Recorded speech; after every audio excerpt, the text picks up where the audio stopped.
Bonjour, alors aujourd'hui je vais vous montrer comment faire la deuxième partie du projet à la manière d'Andy Warhol. Première des choses, on se dirige en bas de notre écran à gauche sur le menu Démarrer et on va cliquer sur l'onglet GIMP. Si on ne trouve pas l'onglet, on peut taper dans la barre de recherche GIMP, G-I-M-P et on clique sur le logiciel. Je vous présente les trois fenêtres principales de GIMP. Celle du milieu, c'est celle dans laquelle on va importer notre image que l'on souhaite modifier. Celle de gauche comporte les différents outils. Et celle de droite, c'est celle qu'on utilise le moins pour aujourd'hui. Alors, pour importer notre fichier, on clique sur Fichier, Ouvrir. Et là, on va aller chercher notre document commun. On va aller chercher notre image. On se rappelle qu'on l'a enregistré en fonction de GIMP, notre nom complet ainsi que notre groupe. Ça devrait simplifier la recherche de l'image et on clique sur Ouvrir. Une fois que l'image est arrivée, nous allons cliquer sur l'outil Saut. Le saut est un outil de remplissage qui sert à remplir une région avec une couleur sélectionnée. Pour sélectionner la couleur, on clique sur la palette de couleurs ici, c'est le noir qui est par défaut. En cliquant dessus, on va pouvoir sélectionner la couleur. Alors ici, si je veux du bleu, je mets mon curseur sur le bleu. Je peux ensuite sélectionner la tonalité. Alors je choisis un beau bleu vif. Je valide. Alors ma palette est devenue bleue ici.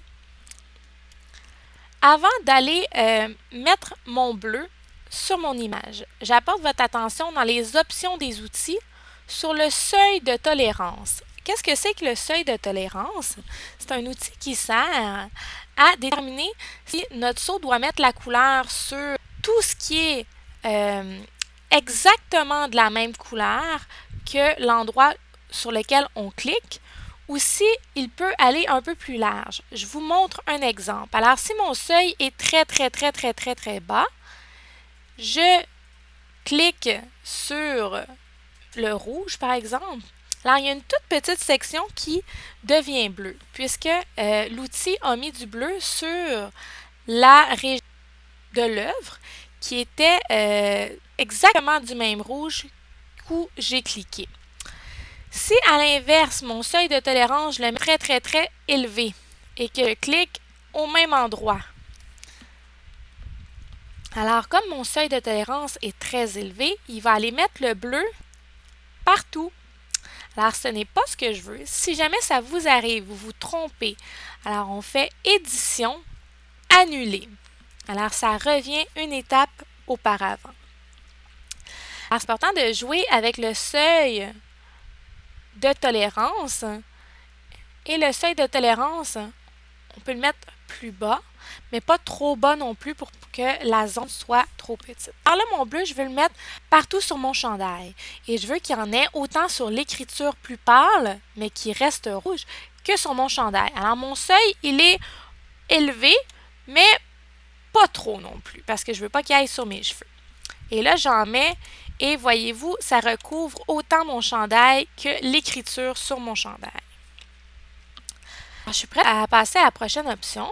Si je veux mettre de la couleur dans mes cheveux, alors je veux mettre du vert. Je vais aller sélectionner du vert. Là, je le veux plus foncé, donc je vais cliquer ici pour choisir mon ton. Je valide.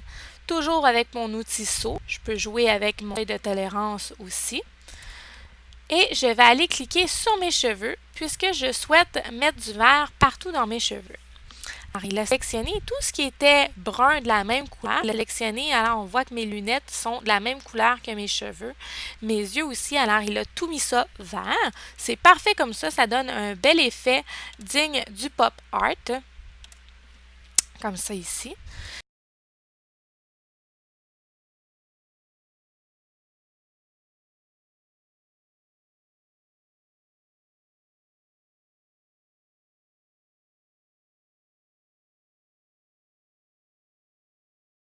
Lorsque je veux enregistrer, je fais Fichier, Export as, exporter sous, et je change le nom de mon fichier pour GIMP, mon nom complet, mon groupe, ainsi que la mention fini, .png. Et j'exporte. Je fais exporter de nouveau. Et mon projet s'enregistre et est prêt à être diffusé.